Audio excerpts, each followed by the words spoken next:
คอมเมนต์เข้ามาให้ทำบุคคลไปหาอาจได้เรื่อยเนี่ยเด้อว่าสันแต่ว่าเรื่องไปบ่เนี่ยก็ยังสิไปอยู่พี่น้องเลยเนาะหาเวลาหาโอกาสไป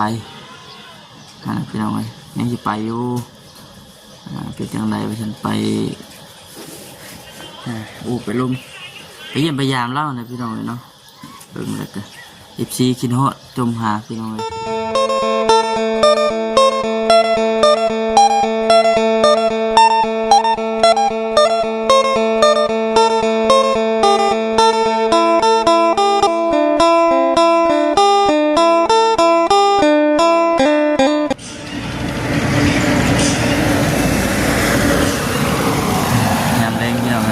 ขนาดยามแรงนี่ยังเหลื่อมตาวันนี้รู้สึกว่าสีไข่ๆในพี่น้องเลยเนาะสีบคัดตาปานใดรู้สึกว่ามันไข่แล้วก็สีลุยต่อได้พี่น้องเลยบัดทีนี้ว่ามีแผนว่าสีขายจามเอ็นในหน้าห้างพี่น้องเข้มทางได้พี่น้องเด้อเนาะยุดเข้มทางกายไปกายมาแล้วก็สามารถไปเวียนอุดหนุนเรือเวนั่งดินนั่งร่มกันได้เด้อพี่น้องเด้อเนาะมื้อนี้พอดีว่าทางบุคคลยุดพี่น้องมื้อนี้บ่ได้ไปข้างนอกเนาะเนื่องจากว่าไปซื้อทอแต่พี่น้องตัวหน้าเฮานี่เลยหามาพังเพราะว่ามันใกล้ฮอดฤดูฝนแล้วล่ะพี่น้องเนาะฤดูฝนยามหมอโจจันเข้ามาแล้วแต่ว่าเอาทอมาฝังใช่บอกเข้ามา7 ท่อนนี่แหละพี่น้องเนาะท่อนละเม็ดหัวมันสีพอดีจังใดเข็นว่ามันพอกัดเอายามันซับดินให้มันหอมรถเส้นทางไกลไปไกลมาบัจิตเพิ่นลงไปเอาชิ้นหมูก็ปลาทูแล้วเพิ่นเอามาเมื่อวานนี่เบิดเร็วสันเอามาพร้อมกันบอกคำเนี่ยคนยังไม่ทันได้หูลายนะพี่น้องเนาะเมื่อนี้ก็หากระคายไปเล็กน้อยเมื่อนี้ก็ไปเรื่อยๆพี่น้องเลยจังไรก็ฝากทางพ่อพี่น้องชี้เข้ามาติดตามเบิ่งในเด้อพี่น้องเด้อเนาะฝากเข้ามาให้กำลังใจบอกคำแล้วก็สะอินพี่น้องเลยเนาะเอาก่อนอื่นก็ทางบอกคำกับอากาศทักทายสบายดีแล้วก็สวัสดีพ่อแม่พี่น้องชี้กันเบิดสุขุสุขคนเด้อเนาะมอน้องเนเด้อพาคินเลยมอน้องเนเสียงอันมือถือเพื่อนเมื่อนี้จะยุดอยู่หน่อยเนาะแต่ก็มันช่วงหนึ่งแรงช่วงตอนแรงกะสีเฮ็ดอันนี้ก่อนมาถึงเฮ็ดขาเพื่อที่ว่าจังไรเด้อเฮ็ดโฮงบอลเฮาสีเฮ็ดอันเตาใช้สังกะสีแล้วก็มาเจาะหูเฮ็ดบนทานใช่นะพี่น้อง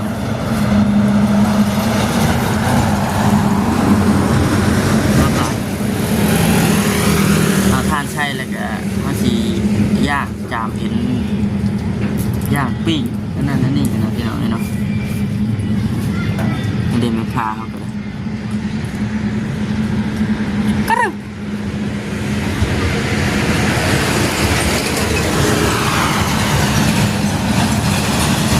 ต้นลายก่อนของลูกชายหน่อยตื่นนอน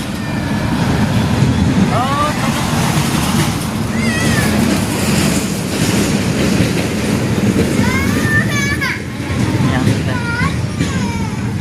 ยังพอมารถลายให้หนักหน่อยเนาะ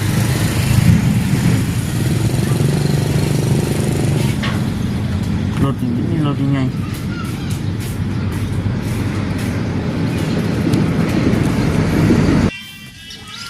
นี่แหละพี่น้องเนาะก็เลยยังบ่ท่านได้ไปหาไอ้อาจเพิ่นจำพี่น้องFCบางท่านเพิ่นก็โอ้ยจมคอมเมนต์เข้ามาให้ทำบุคคลไปหาไอ้อาจได้เรื่อยนี่เด้อว่าซั่นก็คือว่าได้พี่น้องเนาะถึงช่วงเฮาหาเวียกในเฮือนก็บ่ได้ไปอันไหนก็ขอโทษขออภัยหลายๆนะพี่น้องเนาะแต่เรื่องไปแต่ว่าเรื่องไปบ่เนี่ยก็ยังสิไปอยู่พี่น้องเลยเนาะหาเวลาหาโอกาสไป พี่น้องเอ้ยยังสิไปอยู่เป็นจังไดว่าฉันไปไปลมไปเยี่ยมพยายามเล่านะพี่น้องเอ้ยเนาะเบิ่งแล้วก็14คิดฮอดจมหาพี่น้องเอ้ยพุ่นละยังสิไปหาเพิ่นอยู่จังไดก็ติดตามเบิ่งไปนำกันพี่น้องเอ้ยเนาะก็ลายใหญ่ห้าง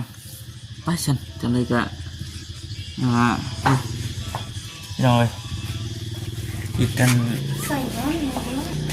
บ่ใส่แว่นแล้ว ใส่อยู่ ตา เสื่อมอยู่นี่เลยเนาะ เสื่อมเลยบ่ เฮ็ดใช่จ้ะ แขนแต่ อยู่ไหนพี่ โอ้ นี่นะนี่ไปเอาแว่นก่อนเด้อพี่น้องเอ้ยมันเสบตาจุ่มเมื่อวานเนี่ยควันมันเข้าตานะพี่น้อง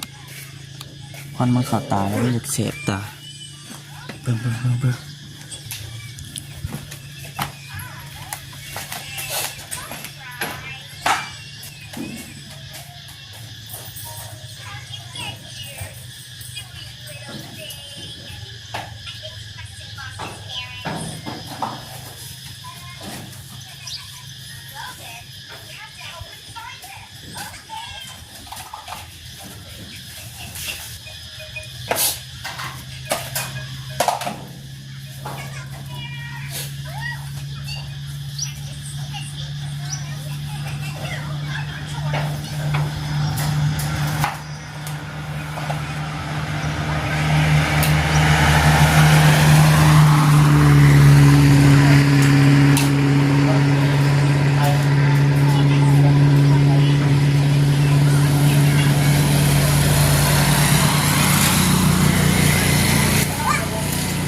พี่น้องเลยเนาะ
อย่าแน่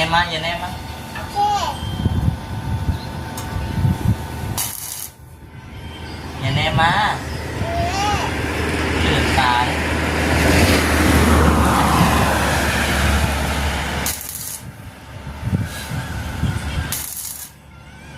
ลูกหน่วยแน่มากหน่อยเลือดตาย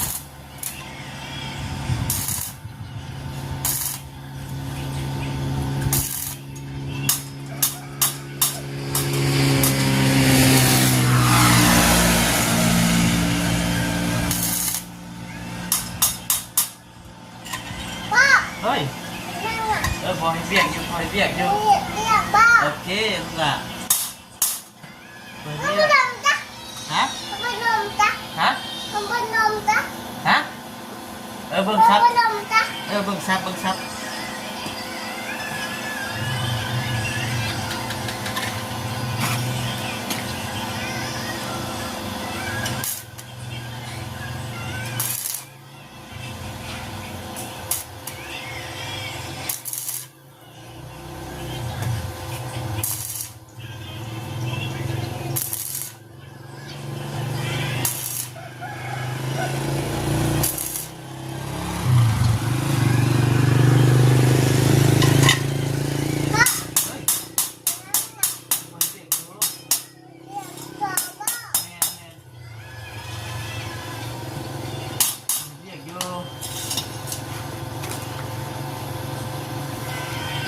โอเคป่ะ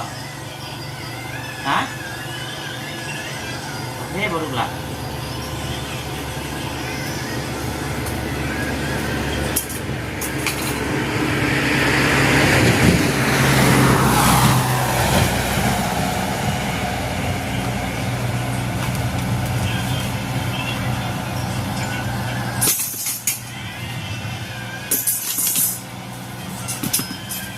เฮ้ยพอเรียกโอ้โหลูกชายโอเคเนาะโอเคเนาะโอเคใช่ก็ทำอย่างนี้โอเคป่ะโอเค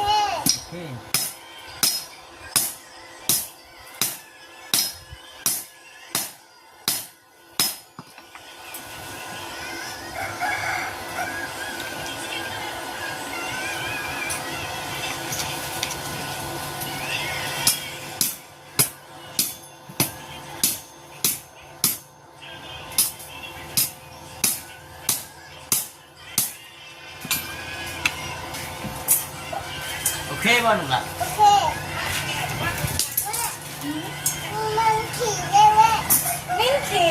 โอ้ย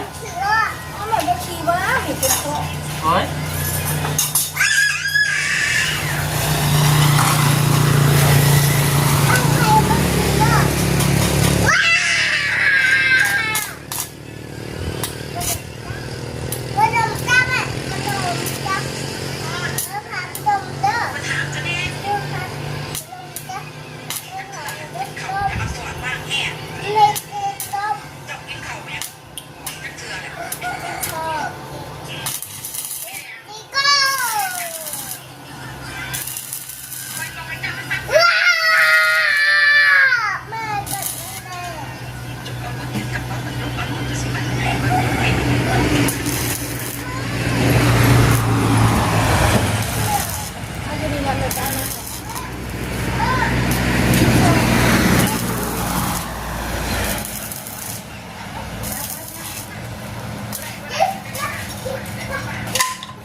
ติดตามเบิ่งแข่งกันเด้อพี่น้องเ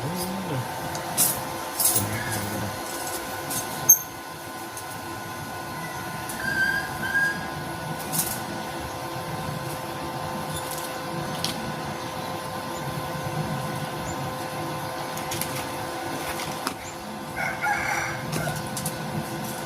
เฮ้ย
เคพี่น้องเนาะคลิปนี้ก็คือสิจบคลิปก่อนเพื่อหลายเวลาพอสมควรอยู่เพิ่นว่าสิเฮ็ดให้มันแล้วก็แล้วอยู่พี่น้องแต่ว่าก็ก็หลายอยู่ในเวลาสำหรับคลิปนี้ก็มีแต่ว่าสิจบคลิปก่อนเด้อพี่น้องเด้อเนาะจังได๋ก็ฝาก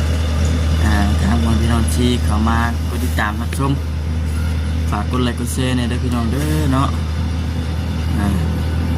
โอเคพี่น้องอยู่ดีมีแห้งกันเพื่อสุขสุขคนเนาะสบายดีพี่น้องเลย